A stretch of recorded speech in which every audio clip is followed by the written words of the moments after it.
TV show a journey through existence मुख्य प्रायोजक म त इढेवा चलाउँछु तपाई नि डाउनलोड गरी तुरुन्तै इन्स्टल गर्नुहोस् इढेवा सुपर एप तपाईका सबै आवश्यकताहरू पूरा गर्छ यसले खातामा रकम जम्मा गरी समृद्ध बन्न र ऋण लिन सेभिङ्स एन्ड क्रेडिट 2 मिनेटमा रेमिट्यान्स पुर्याउने मोबाइल टेलिफोन लगायत धेरै पेमेन्ट अप्सनहरू सुपर सर्भिसेस भिडियो टेलिभिजन हेर्न इन्फोटेनमेन्ट अनि इन्भेस्ट पहिलो वालेट हो जसले तपाईको ब्यालेन्समा 7% तपाईको खातामा प्रत्येक महिना हाल्दिन्छ म त इढेवा चलाउँछु तपाई नि अहिले नै प्ले स्टोरमा गएर डाउनलोड गरी तुरुन्तै इन्स्टल गर्नुहोस्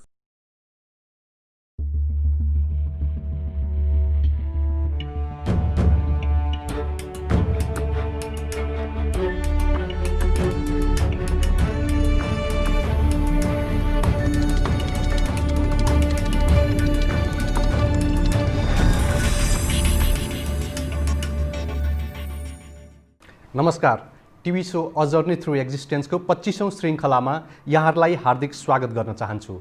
हेर्नुहोस् न, हाम्रो यस कार्यक्रम सुरुवात गरेको पनि 6 महिना पुग्न लागेछ। हामी आज 25औं अङ्कमा छौँ। तसर्थ आज सुरुमा आफ्नै मनका केही कुरा भन्ने अनुमति चाहन्छु। 8 वर्षभन्दा बढीको सार्वजनिक मञ्चमा बोल्ने बानी त थियो नै। विभिन्न प्रेरणादायक कार्यक्रमहरूमा सिक्दै र सिकाउँदै आएको म आफै प्रस्तुतकर्ता भएर टेलिभिजनमा कार्यक्रम लिएर तपाईहरूमाझ आउँदै गर्दा आफै भित्रको एक किसिमको अठोट र विभिन्न व्यक्तिहरूको विभिन्न टिप्पणीहरू मैले सामना गरेको थिएँ। कार्यक्रम सुरु गर्दाका बखत देशमा लकडाउन थियो। लकडाउनकै बेलामा अब यस सङ्कटपछिको बाटो कस्तो होला भन्ने कौतूहलताका साथ यो कार्यक्रम निर्माणमा म जुटेको थिएँ। त्यो बेला मलाई यो टेलिभिजनले विश्वास गर्यो र मैले यस कार्यक्रमको प्रसारण आजसम्म यो टेलिभिजन मार्फत गरिरहेको छु। टेलिभिजनका अध्यक्ष, यो कार्यक्रमको प्रसारण टिम र यो टेलिभिजनबाट प्राप्त स्नेह, सहयोग, स्वतन्त्रता, सद्भाव र सम्मानका लागि सधैँ आभारी रहनेछु। र आभारी छु मेरो यस यात्रामा कार्यक्रम सुरु गर्नु पूर्व नै हातमा हात मिलाएर सहकार्य गर्न मसँग जोडिन पुग्नु भएको कार्यक्रमको मुख्य प्रायोजक इढेवा सुपर एप तथा आइपिएका निर्देशकप्रति। र त्योभन्दा पनि ज्यादा धेरै आभारी छु तपाईहरू सम्पूर्ण दर्शकप्रति जसले यो यात्रालाई आजसम्म सम्भव तुल्याइदिनु भएको छ। विभिन्न व्यक्तिका विभिन्न उपलब्धि, समाजलाई हेर्ने दृष्टिकोण, विभिन्न सङ्घर्ष र आफ्ना सुख दुःख अनुभव र सफलता बाँड्न यस मञ्चमा आउनुहुने सम्पूर्ण आदरणीय अतिथिहरूलाई पनि विशेष धन्यवाद दिन चाहन्छु। यी कार्यक्रमहरू समाजका दर्पण बनुन् र समाजलाई प्रेरणा, हौसला, चेतना, मनोरञ्जन मिलोस्, बस यति नै हो हाम्रो चाहना। हामी आज 25औं अङ्कको अवसरमा विगतका 24वटा श्रृङ्खलालाई एकपटक फर्केर हेर्न चाहन्छौँ। पहिलो अङ्कमा सुप्रसिद्ध गायिका आनी छोइङ डोल्माबाट सुरु भएको यात्रा 24औं अङ्कसम्म आइपुग्दा हामीले सुप्रसिद्ध समाजसेवी अनुराधा कोइरालासँग संवाद गरेका थियौँ। यी श्रृङ्खलाहरूलाई फर्केर हेर्नु पूर्व तपाईँ दर्शकहरूले हामीलाई यो बिचमा पठाउनुभएका केही प्रतिक्रियाहरूलाई हामी तपाईहरूमाझ राख्न चाहन्छौँ। काठमाडौँबाट विकास दाहाल भन्नुहुन्छ, कार्यक्रमले जुन गहनता बोकेको छ, टेलिभिजनहरूमा देखिने एउटै अनुहार र एउटै बहसभन्दा TV show a journey through existence पृथक छ। आगामी दिनमा पनि यसरी नै हामीलाई हौसला प्रदान गरिदिनुहोला। त्यस्तै क्यानाडाबाट दीक्षा राणाभाट लेख्नुहुन्छ, कामबाट थकित भएर घर आउँदा थकाइ मेटाउने एउटा माध्यम बनेको छ TV show a journey through existence. निकै नै उपलब्धिमूलक र प्रेरणादायी कार्यक्रम दिनुभएकोमा धन्यवाद। दीक्षाजी र विकासजी र सबै दर्शकहरूमा कार्यक्रमलाई 25औं श्रृङ्खलासम्म पुर्याइदिन यसै गरी ऊर्जा प्रदान गरिदिनु भएकोमा हामी पुनः एकपटक मनैबाट हार्दिक आभार व्यक्त गर्न चाहन्छौँ। अब प्रसारण भएका अघिल्ला 24 कार्यक्रमतर्फ लागौँ। जीवनलाई हामीले जसरी लियो जीवन त्यस्तै बनिदिन्छ। कठिन रूपमा लिए कठिन हुन्छ र सहज रूपमा लिए त्यत्तिकै सहज पनि। त्यही भएर सुप्रसिद्ध गायिका आनी छोइङ डोल्माले भन्नुभएको छ, फुलको आँखामा फुलै संसार, काँडाको आँखामा काँडै संसार। सबैसँग होस् मेरो माया नै यस्तो, जो भेटिनी मलाई लागोस् मै जस्तो। चोखोपनमा खुल्छ है चोखै संसार, काँडाको आँखामा काँडै संसार, फुलको आँखामा फुलै संसार, काँडाको आँखामा काँडै संसार। झुकिन्छ है छाया वस्तु अनुसार, काँडाको आँखामा काँडै संसार। चित्त शुद्ध होस् मेरो, बोली बुद्ध होस् मेरो, पैतालाले किरै नमरोस्। राम्रो आँखामा खुल्छ राम्रै संसार, काँडाको आँखामा काँडै संसार। फुलको आँखामा फुलै संसार, काँडाको आँखामा काँडै संसार। धेरै धेरै धन्यवाद। Thank you. अनि पुष्पा बस्नेत बाहिरी आँखाले हेर्दा सामान्यभन्दा सामान्य लाग्छिन्, तर हृदयको आँखाले निहाल्दै जाँदा उनी निस्वार्थ प्रेमको प्रतिमा प्रतीत हुन्छन्। उहाँहरू जस्ता व्यक्तित्वले समाजमा निस्वार्थ रूपले अगाडि बढ्न पक्कै पनि अरूलाई पनि प्रेरित गर्नेछ। त्यो बेलामा चाहिँ म एकजना या मेरो दाइ र बहिनी 3 जना थियौँ भने मेरो बुवा आमा हुनुहुन्थ्यो होइन। अब हामीले कति दुःख दिन्थ्यौँ होला, कति कुरो हुन्थ्यो। तर अब एउटा चाहिँ कस्तो हुँदो रहेछ, अहिले चाहिँ तिमी एकजना भएर तिम्रो 40-45 जनालाई जुन तिमीले अब गरिरहेको छौ नि, कति अब कस्तो भने कति दुःख अब सबै कुरा हुँदो रहेछ। तर अब फर्केर हेर्दा अहिले हेर्दा चाहिँ त्यो चाहिँ कस्तो हुने भने मलाई चाहिँ एकदम कर्ममा विश्वास गर्ने मान्छे हो म चाहिँ, कर्ममा पनि र अब यो काममा पनि होइन। तर अब त्यो बुवा आमाको कर्म, त्यो बुवा आमाको दीक्षा शिक्षा होइन, अब सबै कुरा एउटा मेरो अब मनमा राखिदिएको भएर पनि मैले गर्नुपर्छ भनेर पनि होला है। अब त्यो छ र मलाई कहिले पनि अब के भएन भनेपछि अब यो क्षेत्रमा लागिसकेपछि म अब हुन्छ नि अब यो ठाउँमा पुग्छु भन्ने त कहिले पनि थिएन। तर मैले आफ्नो ठाउँबाट ठिक छु, मैले काम गरिरहेको छु, म रमाइरहेको छु। अब कुरा गरौँ मालविका सुब्बाको। पूर्व मिस नेपाल मालविका सुब्बा, जसलाई सदाबहार मिस नेपालको उपमा समेत दिने गरिन्छ। उहाँ त्यस्तो परिवारमा जन्मनुभयो जहाँ छोरीको निकै महत्त्व दिइन्थ्यो र त उहाँ आज महिला सशक्तिकरणको एक उदाहरणीय पात्र भएर अगाडि आउनुभएको छ।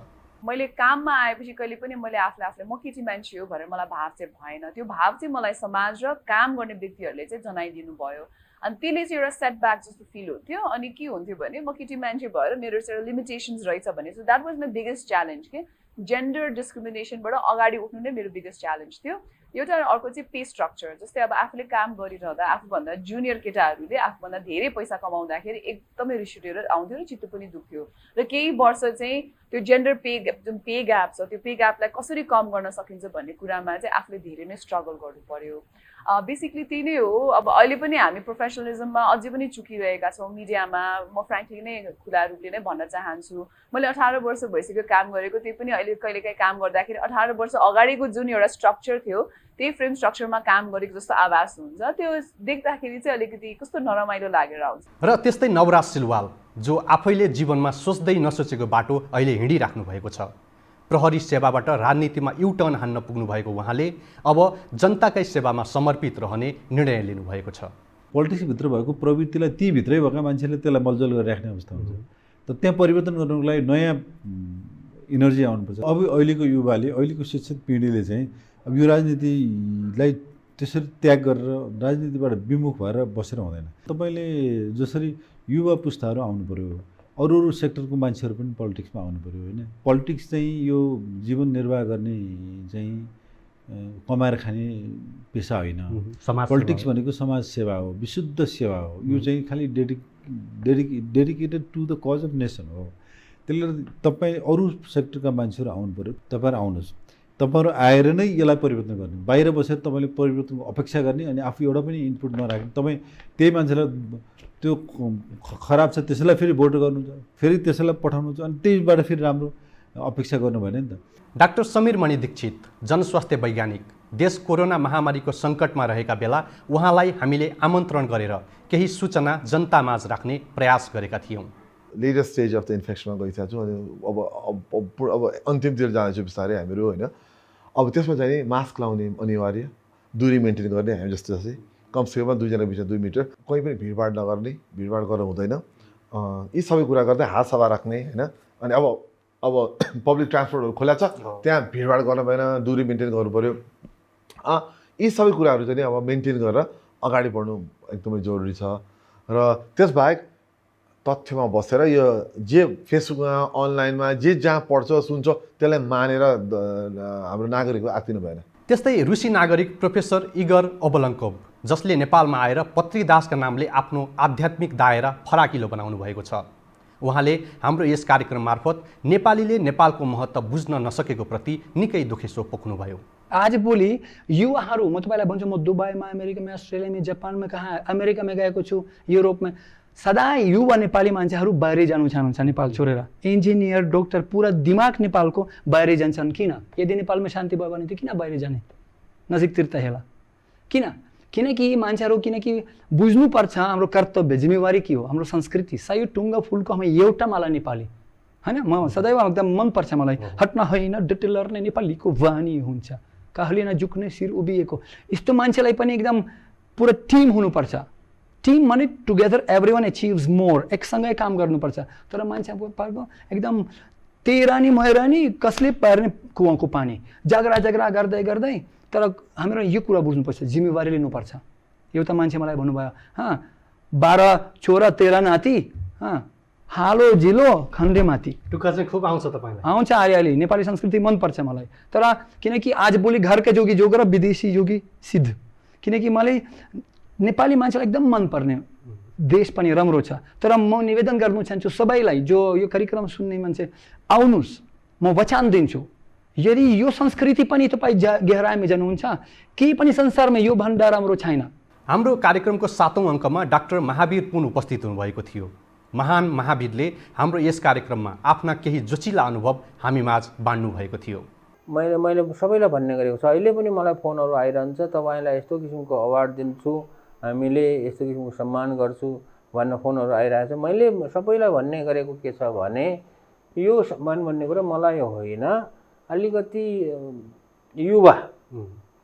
युवाहरू जो अलिकति सानो उमेरको छ, त्यो ठुलो बुढालाई चाहिँ कहिले पनि अवार्ड नदिनुहोस् भनिरहेको छु मैले। प्रोत्साहन हुन्छ उनीहरूलाई, युवाहरूलाई दिनुहोस्। किनभने युवाहरूलाई त्यसरी सम्मान अथवा अवार्ड दियो भने उनीहरूको हौसला बढ्छ। हामी जस्तो बुढो मान्छेहरूलाई चाहिँ अवार्ड दियो भने हामी त हौसला, अवार्ड दिए पनि छ, अवार्ड नदिए पनि हामीसँग हौसला छ, सास रहउन्जेलसम्म हौसला भइरहन्छ। प्रेरक वक्ता रमन भट्टराई, जसले हामी कसरी खुसी र विजयी हुन सक्छौँ भन्ने केही सूत्रहरू हाम्रो यस कार्यक्रममा राख्नु भएको थियो। आफ्नो जीवनको अनुभवबाट अरूलाई बताउँदाखेरि, जस्तो म सामान्य भनौँ न, अर्को सिधा भाषामा भन्दा अरूको घरमा भाँडा माझेर स्कुल र कलेज जानु पर्थ्यो। अरूले लगाइसकेको कपडा दिएर उनीहरूले लगाइसकेको च्यातिएको कपडा अनि मैले सिलाएर लगाउनु पर्थ्यो। अनि त्यो बेलामा मलाई के फिल भयो भने, ओह, मैले आफूलाई चाहिने कमाइ चाहिँ मैले आफू गर्नुपर्छ। त्यो ठाउँबाट आएपछि होइन, अरू काम सेवा गर्दै गएपछि त्यसको रिटर्न हुने रहेछ। अर्को भाषामा चाहिँ तपाईँले व्यक्तिलाई अनकन्डिसनल रूपमा जे कुरा सेवा गर्नुहुन्छ, 3 प्रकारबाट, विचारबाट, बोलीबाट र हजुरले व्यवहारबाट जे सेवा गर्नुहुन्छ, सरकारी कर्मचारीको रूपमा, राष्ट्र सेवकको रूपमा, या टेलिभिजन प्रेजेन्टरको रूपमा, या मोटिभेटरको रूपमा, अनकन्डिसनल जुन लभ छ, गिभिङ छ, कम्प्यासन अफ प्यासन छ, त्यसले चाहिँ तपाईँलाई भरपुर गर्छ। त्यस्तै सडकका नायकका रूपमा परिचित सीताराम हाच्छेतु, जो आफ्नो परिवारभन्दा पनि ठुलो आफ्नो काम हो भन्ने सोच्नुहुन्छ, उहाँले यस कार्यक्रममा आफ्नो ट्राफिक प्रहरी जीवनका दिनहरूलाई सम्झनुभयो। असल मान्छे भने प्रहरीमा आएपछि थाहा पाए यो के गर्नुपर्छ लाग्छ मलाई। प्रहरीमा आए, म जन्मिएको नै प्रहरीको लागि फिल भयो तपाईँ?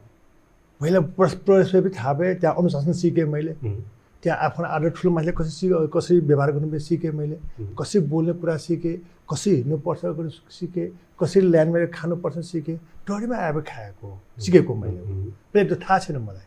अनि त्यस कारण अनि त्यो प्रहरीमा आएपछि ल अब राम्रो काम कसरी गर्न सकिन्छ त, भनेर लगेपछि यो लामो समय कसो भयो भने आफ्नै श्रीमती बताउँदा भनेपछि आफ्नै छोराछोरी मेरो छोरासँग कसरी हुर्क्यो छोरी कसरी हुर्क्यो थाहा छैन मलाई। कार्यक्रमको 10औं श्रृङ्खलामा उपस्थित हुनुहुन्थ्यो सम्पूर्ण नेपालीले एक निडर प्रहरीका रूपमा हेरेका पूर्व डिआइजी रमेश खरेल। उहाँले प्रत्येक क्षेत्रमा व्याप्त भ्रष्टाचारका बारेमा खरो रूपमा आफ्नो आवाज राख्नुभएको थियो। मैले सत्य बोलेको थिएँ, त्यसमा मलाई रिग्रेट छैन, म एकदम सन्तुष्ट छु। तर त्यति बोलेको उसमा तत्कालीन नेपाल प्रहरीको लिडर अलिकति के भन्छ उहाँको अलिकति कमजोर लिडरसिपको कारणले र पछि गृहमन्त्रीमा पनि वामदेवजी गृहमन्त्री हुनु भएको कारणले के हो मलाई त्यहाँबाट सरुवा गरेर पठाइयो, भरतपुर तालिम केन्द्रमा पठाइयो।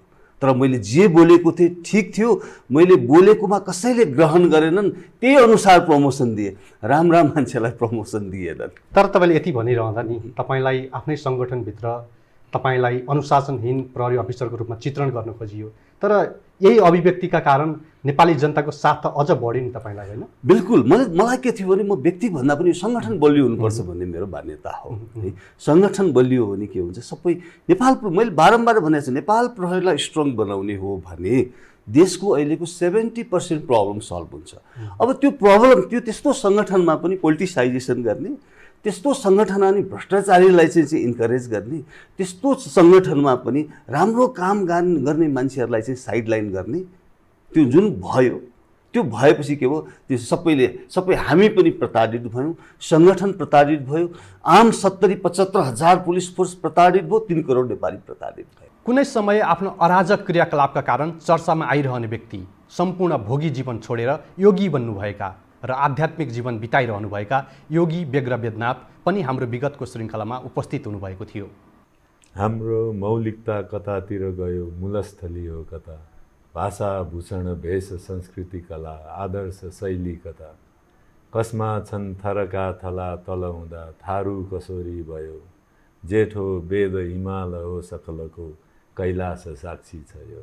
योगी नरहरिनाथजीको सायद यसभित्रै धेरै कुराहरू पनि छन्, जस्तै धेरै गुरुहरूको अरू बाणीहरू छ। आयो यो कलीको कराल भुमरी, छोपेर चारैतिर, आँखा बन्द भए कलाकृति गए, मनमा छ साह्रै पिर, फालौँ जाल पराईका हित चिनौँ, मैत्री जगतमा गरी, आफ्नै संस्कृतिमा डटौँ मिली उठौँ, आयो परीक्षा गरी। जीवनमा असम्भव भन्ने के नै छ र? मान्छेले कहिले पनि केही गुमाउँदैन। यदि गुमाए भन्ने सोच छ भने त्यो उसको भ्रम मात्र हो। मान्छेले त प्रत्येक क्षणमा प्राप्त मात्र गर्छ, नत्र सृष्टिकेशीले आफ्नो दुवै आँखा गुमाउँदा पनि यति धेरै सफलता कसरी प्राप्त गरिन् त? 16 वर्षको उमेरमा आँखाको ज्योति गुमाउनुले मलाई जिन्दगीलाई जति नजिकबाट देखायो नि त्यति नजिकबाट सायद देखाउँदैन थियो होला, होइन? 16 वर्षकोमा हामी अलिकति इम्याच्योर थट हुन्छ मान्छेको, होइन? तर त्योमा चाहिँ मलाई छिट्टै परिपक्वता दिलायो कि दृष्टिबिनताले, किनभने समाजले हेर्ने दृष्टिकोण कति फरक रहेछ। जिन्दगीमा चुनौतीले चाहिँ मान्छेलाई एकदम स्ट्रङ गराउँछ कि जसरी फिजिकल एक्सर्साइजले चाहिँ हाम्रो बडीलाई फिट गराउँछ भने इमोसनल उतार चढावले चाहिँ हामीलाई इमोसनल स्ट्रङ बनाउँदो रहेछ कि म त्यति छिटो इमोसनली स्ट्रङ हुन्थिनँ, होइन? तर मेरो सिचुएसनले चाहिँ मलाई स्ट्रङ हुन बाध्य गरायो, जुन बाध्यता मेरो जिन्दगीको लागि चाहिँ राम्रो साबित भयो, किनभने मैले केही गर्नुपर्छ, अब जिन्दगीलाई पोजिटिभली लैजानुपर्छ, जिन्दगीमा त केही गर्नु पर्दो रहेछ भन्ने कुरा त हार्ड वेमै भए पनि लेसन पाएँ नि त, होइन? मानिसले गुमाएको कुरामा चिन्ता लिने होइन नि त, होइन? जे छ त्योबाट अझ प्राप्त गर्नको लागि अगाडि बढ्नुपर्छ मान्छे। र फेरि मान्छेले नर्मली केही कुरा गुमाउँदैन जस्तो लाग्छ, होइन? किनभने गुमाए जस्तो लाग्छ तर त्यसबाट उसलाई त्यो क्रममा उसले धेरै कुरा पाइरहेको हुन्छ कि, सो त्यो चाहिँ हेर्नुपर्छ होला जस्तो लाग्छ।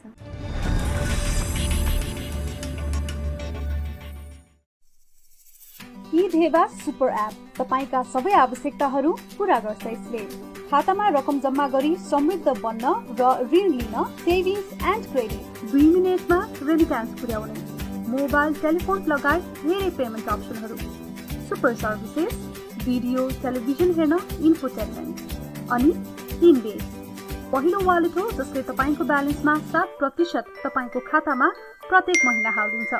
म त ई-धेवा चलाउँछु, तपाईँ नि अहिले नै प्ले स्टोरमा गएर डाउनलोड गरी तुरुन्तै इन्स्टल गर्नुहोस्। हामीले कार्यक्रमको 13औं श्रृङ्खला कोरोना महामारीमा हामीलाई अग्रपङ्क्तिमा बसेर सेवा गर्ने व्यक्तित्वहरूप्रति समर्पित गरेका थियौँ। कोरोना रोकथामका लागि अग्रपङ्क्तिमा रहेर अहोरात्र खटिनु हुने सम्पूर्ण फ्रन्टलाइनर्सप्रति सम्मान व्यक्त गर्नका लागि आजको हाम्रो प्रस्तुतिलाई केही भिन्न तरिकाबाट सञ्चालन गरिरहेका छौँ। आज हामीसँग कुराकानीका लागि सहभागी हुनुहुन्छ प्रहरी वरिष्ठ उपरीक्षक कुबेर कडायत, जो नेपाल प्रहरीको केन्द्रीय प्रवक्ता समेत हुनुहुन्छ। त्यस्तै अरुण सैन्जु, उहाँ विपद व्यवस्थापक तथा टिम RNA16 का एक अभियन्ता हुनुहुन्छ। र डाक्टर विमल पाण्डे, जो पाटन हस्पिटलका कन्सल्टेन्ट नेफ्रोलोजिस्ट तथा कोभिड कोअर्डिनेटर हुनुहुन्छ।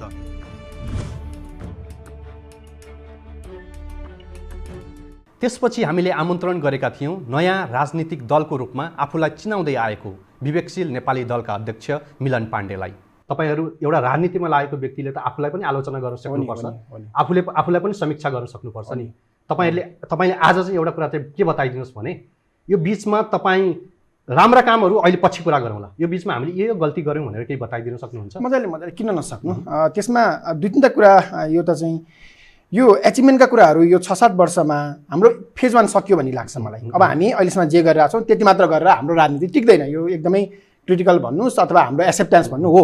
अब हामीले नेक्स्ट लेभलमा लानुपर्छ। नेक्स्ट लेभल भनेर चाहिँ अभियानको लेभलभन्दा माथि अब नीतिगत पहल गर्ने र त्यसपछि आएर पार्टीको सङ्गठनलाई विस्तार गर्ने। अब यो त माइती गरेर देखाएर हामीले यो त प्ले कार्ड बोकेर अब हामीले तपाईँको भनौँ न आम नागरिकको चाहिँ विश्वास जित्न सक्दैनौँ। हामी पनि क्लियर छौँ। अब हामीले गर्ने भनेर चाहिँ सङ्गठनले हस्तक्षेप गर्ने हो, गाउँ गाउँमा हस्तक्षेप गर्ने हो, ठाउँ ठाउँमा हस्तक्षेप गर्ने हो।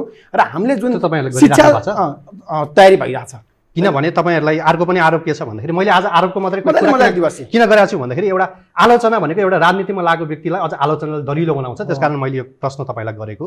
तपाईँहरूलाई सुरुका दिनदेखि नै आजसम्म पनि त आरोप तपाईँहरूलाई लाग्छ सामाजिक सञ्जालमा मात्रै भएका व्यक्तिहरू, उनीहरूलाई मात्रै साथमा लिएर अथवा विदेशमा बसेका नेपालीहरू, तपाईँहरूले उठाएका मुद्दाहरू तपाईँहरू विकल्पसहित आउँदाखेरि उहाँहरू आकर्षित हुनुहुन्छ। तर तपाईँहरू गाउँ गाउँमा अथवा जो दुःखमा छन्, अहिले कोरोना कहरकै बेलामा भनौँ, तपाईँहरू कतिवटा क्वारेन्टाइन भिजिट गर्नुभयो, कतिवटा आइसोलेसन भिजिट गर्नुभयो, त्यसपछि तपाईँहरू काठमाडौँ मात्रै बसेर बोल्नुहुन्छ, तपाईँहरू फिल्डमा पुग्नुहुन्न भन्ने आरोप त छ नि। कार्यक्रमको 15औं श्रृङ्खलामा हामीले अभिनेत्री सुरक्षा पन्तसँग जीवन र विचारबारे निकै नै गहन संवाद गरेका थियौँ।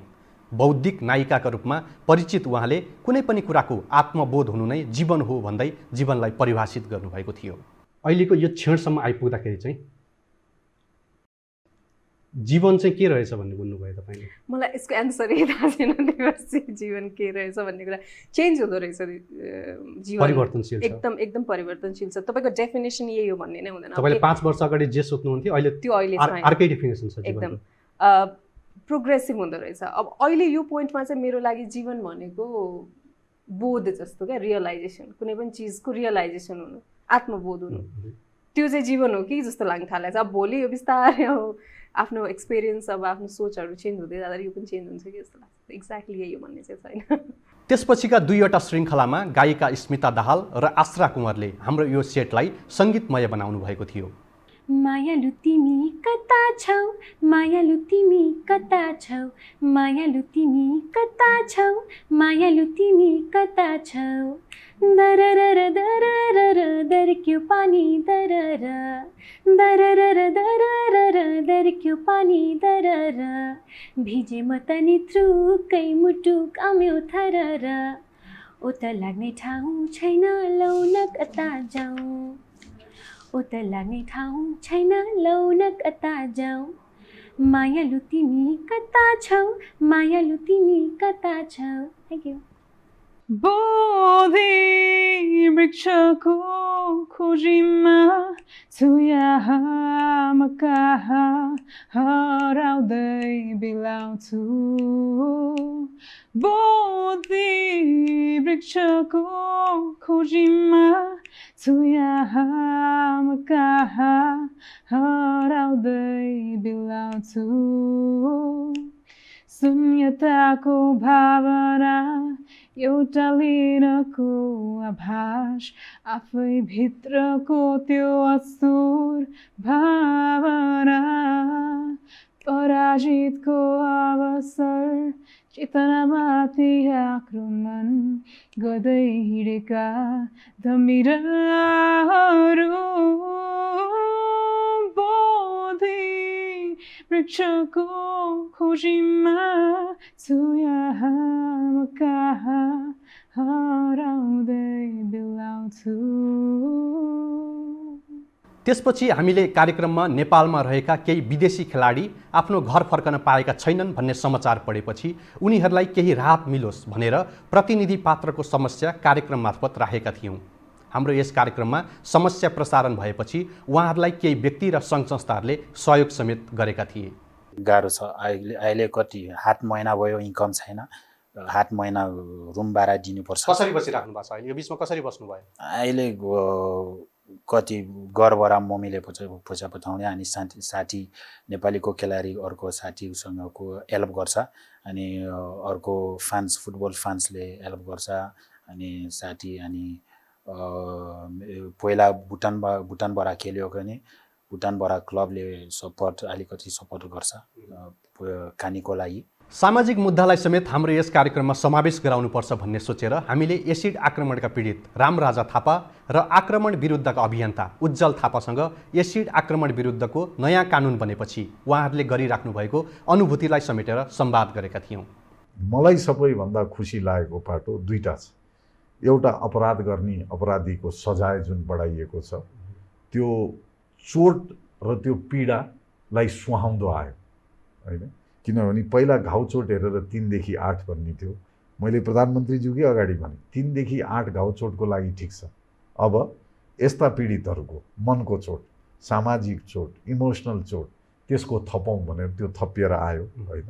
र सबैभन्दा खुसीको कुरा के छ भने उहाँहरूले अहिले जस्तो रामराजाजी महान्यायाधिवक्ता कार्यालयमा काम गर्नुहुन्छ, रोजगार पाउनु भएको छ। उहाँलाई उपचार परेको खण्डमा अस्पताल गए, सम्पूर्ण जिम्मा नेपाल सरकारले बोकेको छ। त्यसले गर्दा यो मलाई त खुसी हुनु स्वाभाविक हो। सबैभन्दा खुसी उहाँहरू हुनुहुन्छ कि अब अस्पताल जाँदा उपचार पाउने भइयो। जब यो अनुहार लिएर प्राइभेट सेक्टरमा जागिर पाउन धेरै गाह्रो थियो, अहिले उहाँहरूलाई रोजगार छ। कानुन आएदेखि त धेरै खुसी छु होइन। अब म भन्दा नि अब अलि अगाडि नै सङ्गीताहरूको पालामा यस्तो कानुन बनिदिएको भए आज मैले यस्तो भोग्नु पर्थेन कि जस्तो लाग्थ्यो। तर पनि अहिले कानुन बनिदिनु भएको छ, त्यति मलाई धेरै खुसी छ, धेरै आभार छ। 20औं श्रृङ्खलामा उपस्थित हुनुहुन्थ्यो पूर्व नेपाली सेना प्रमुख रूपमाङ्गड कटुवाल। उहाँले हाम्रो यस कार्यक्रम मार्फत नेपाली युवाहरूलाई सत्यप्रति प्रतिबद्ध हुन अपिल गर्नुभएको थियो। नेपाली युवा युवतीहरूलाई मेरो शुभकामना छ। नेपाल र नेपालीको लागि केही गर्नुहोस्, तपाईँहरू केही गर्नुहोस्, जाग्नुहोस्, उफ्रिनुहोस् होइन। भनेको कुरा तपाईँले सत्यप्रति प्रतिबद्ध हुनुहुँदछ। Stand by the truth. Nepali राजनीतिमा निकै आशाका साथ हेरिएका युवा नेपाली राजनीतिज्ञ गगन कुमार थापाले हाम्रो यस कार्यक्रममा उपस्थित भएर अहिले नेतृत्व गरिरहेको पुस्ताले राजनीतिबाट बिदा नलिएसम्म निराशा रहिरहने आफ्नो विचार व्यक्त गर्नुभएको थियो। मैले भनेको भए के हुन्थ्यो हेर्नुहोस् है त, अहिले केपी शर्मा ओली, माधव नेपाल, झलनाथ खनाल, शेरबहादुर देउवा, रामचन्द्र पौडेल, कृष्ण सिटौला, जति मैले नाम लिएको नेताहरू मेरो उहाँहरूप्रति ठुलो नमन गर्दै, उहाँहरू कोही पनि अहिले उहाँ घरमा बा हुनुहुन्थ्यो होला, हजुरबा हुनुहुन्थ्यो होला होइन। तर नेपालको नेता चाहिँ अहिले कुनै राजनीतिक दलको सभापति, प्रधानमन्त्री, पुष्पकमल दाहाल, बाबुराम भट्टराई उहाँ कोही पनि रहनुहुन्न थियो। त्यसले के हुन्थ्यो कल्पना गर्नुहोस् त ल, यो 20 जना मान्छेलाई नेपालको राजनीतिमा माइनस गर्थ्यो त एकछिन, बिग्रन त के बिग्रन नि त, अर्को आउँछ। उसले के डरले आउँछ, मैले राम्रो गरेँ, म इलेक्टेड भएँ, रिइलेक्टेड भएँ भने म बाँच्छु, न यो बाँच्दिनँ भनेर आउँछ। त्यसपछि कार्यक्रममा उपस्थित हुनुभयो साहित्यकार कुमार नगरकोटी। नगरकोटीले हाम्रो समाजबारे र मानिसको प्रवृत्तिबारे निकै गहन टिप्पणी गर्नुभएको थियो। दुःखको पनि चिजहरू हुन्छन्, मलाई सधैँ लाग्ने 3वटा सीहरू छ, जस्तो कि कम्प्यारिजन होइन, कम्पिटिसन, कम्प्रोमाइज हुन्छ। First of all there is comparison. When you start comparing yourself with other, definitely तपाईँलाई कस्तो फिल हुन्छ भने तपाईँ अरूसँग कम्पेयर गर्न साथ तपाईँ के दुःखको स्रोत त्यहीँनिर हुन्छ कि। अनि तपाईँ केही न केही कमी तपाईँले महसुस गर्नुहुन्छ व्यक्तित्वमा। तपाईँको अर्को जोसँग कम्पेयर गर्नुहुन्छ उसँग राम्रो घर हुनसक्छ, उसँग गाडी हुनसक्छ, तपाईँसँग नहुनसक्छ। त्यो अनि तपाईँको यो ह्युमिलिएसनको फिलिङहरू आउनसक्छ। अनि त्यसपछि तपाईँको कम्पिटिसनको फिलिङ आउँछ। You start competing. संसार जति पनि स्ट्रगलहरू भन्छ हामी देख्छौँ, त्यही कम्पिटिसन कम्पेयर गर्छ मनुष्यले भनौँ होइन। त्यसपछि कम्पिटिसनको दोस्रो चरणमा आउँछ, जिन्दगीभरि कम्पिटिसनै भागदौडमा गर्छ। When you start competing with others there is no joys and all. प्रतिनिधि सभामा निकै गहकिला तर्क गर्ने र भारतीय मिडियामाझ राष्ट्रियता र नेपालको बारेमा आफ्नो अडान लिएर बोलेका कारण युवा पुस्ताको नजरमा समेत पर्न सफल डाक्टर मिनेन्द्र रिजालले अहिलेको अवस्थाको बारेमा आफ्नो विचार हाम्रो यस कार्यक्रम मार्फत राख्नुभएको थियो। मलाई के लाग्छ, हामीले आजसम्म हामी सबैको मनमा भ्रम के छ भने बोल्ने बित्तिकै चाहना राख्ने बित्तिकै काम हुन्छ भने बोल्ने बित्तिकै चाहना राख्ने बित्तिकै काम हुँदैन। Someone has to do the dirty work, someone devil lies in detail भनेर भन्छ अङ्ग्रेजीमा। डेभल त्यहाँ छ, सानो सानो कुरा सार्नुपर्छ। एउटा बाटो किन राम्रोसँग बन्दैन, चाँडो किन भत्किन्छ, पुल किन अड्केर बस्छ, ठेकेदार किन भाग्छ, ठेक्का दिँदाखेरि कसरी गल्ती भएको हुन्छ, यी सबै सानसानो if you look at every thousands of detail in every project and that kills us and we do not really हाम्रो त्यो संस्कृति चाहिँ विकास भएको छैन। र कार्यक्रमको 24औं श्रृङ्खलामा सुप्रसिद्ध समाजसेवी अनुराधा कोइरालाले अहिलेको राजनीतिक प्रवृत्ति र हाम्रो समाजबारे कडा टिप्पणी गर्नुभएको थियो। उहाँले भन्नुभएको थियो, मान्छेलाई अन्त्यमा चाहिने मात्र रु 2000 हो, तर पनि किन बाँचुन्जेल मान्छे पैसाको पछाडि छ। जुन तरिकाले हाम्रो समाजमा मान्छेहरू के तपाईँ पनि त्यही समाजको, म पनि त्यही समाजको, हामी भाइहरू पनि सबैजना त्यही समाजको, तर त्यो नेगेटिभ सोच पैसाको लागि मात्रै मान्छे किन बाँचिरहेछ हाम्रो देशमा जस्तो लाग्छ मलाई। कति चाहिन्छ भाइ, के चाहिँ चाहिन्छ? लास्टमा गएर पहिला चाहिँ नि भाइ कति चाहिन्थ्यो भने 2500 पशुपतिमा लास्ट राइड्स गर्दाखेरि जलाउँदाखेरि है घाटमा त्यति चाहिन्थ्यो। अब अहिले आएर दाउरामा चाहिँ नि 14, यता इलेक्ट्रिककोमा चाहिँ नि 20, यताउति गर्दा हाम्रो त बच्चाहरू बेला बेलामा गइरहेको छ नि। गर्दाखेरि मलाई के लाग्यो भने अन्तिममा चाहिन्छ त्यति नै मात्रै हो होइन, 2000 अहिले यता भन्दैछु त मैले, अहिले कुन 14000 अन्तिममा त्यति नै चाहिने हो। त्यसै कारणले त्यसको लागि किन मान्छेले मान्छेको व्यापार गर्ने, किन मान्छेलाई अब्युज गर्ने, किन चोरी चकारी गर्ने, किन ठग्ने, किन घुस लिने, यी सब किन गर्ने? त्यति नै चाहिने हो। तपाईँले त्यो घर लिएर पनि जानुहुन्न, तपाईँले त्यत्रो कमाएको सम्पत्ति पनि लिएर जानुहुन्न, त्यति एउटा सेतो लुगा लगाइदिन्छ अनि त्यसपछि लगाएर पिताम्बरी लगाइदिन्छ, अलिकति हुने खानेको थुप्रै मालासाला आउला, खादासादा आउला, नभए त त्यो पनि छैन। लास्टमा चाहिन्छ त्यति मात्रै हो। तर पनि मान्छेले मान्छेको व्यापार किन गर्ने, मान्छेले मान्छेलाई किन ठग्ने, मान्छेले मान्छेसँग घुस किन खाने, यो सब चाहिँ रोक्नुपर्छ। हाम्रो यो कार्यक्रमको एकमात्र उद्देश्य नै विभिन्न व्यक्तित्वहरूको जीवन, विचार र सफलता मार्फत तपाईहरूलाई हौसला प्रदान गर्नु हो। आगामी दिनहरूमा पनि सदा यसरी नै तपाईहरूलाई हौसला, प्रेरणा र मनोरञ्जन प्रदान गर्न सकौँ। पुनः एकपटक प्रत्यक्ष अप्रत्यक्ष रूपमा हामीलाई माया, स्नेह, सद्भाव तथा शुभेच्छा व्यक्त गर्नुहुने सम्पूर्णप्रति म मनैदेखि धन्यवाद व्यक्त गर्न चाहन्छु। कार्यक्रमका विगतका श्रृङ्खला युट्युब मार्फत हेर्दै गर्नुहोला, सुझाव र सल्लाह पनि अवश्य दिनुहोला। 26औं श्रृङ्खलामा केही थोरै नयाँपनका साथ पुनः उपस्थित हुनेछु। आजलाई बिदा दिनुहोस्, नमस्कार।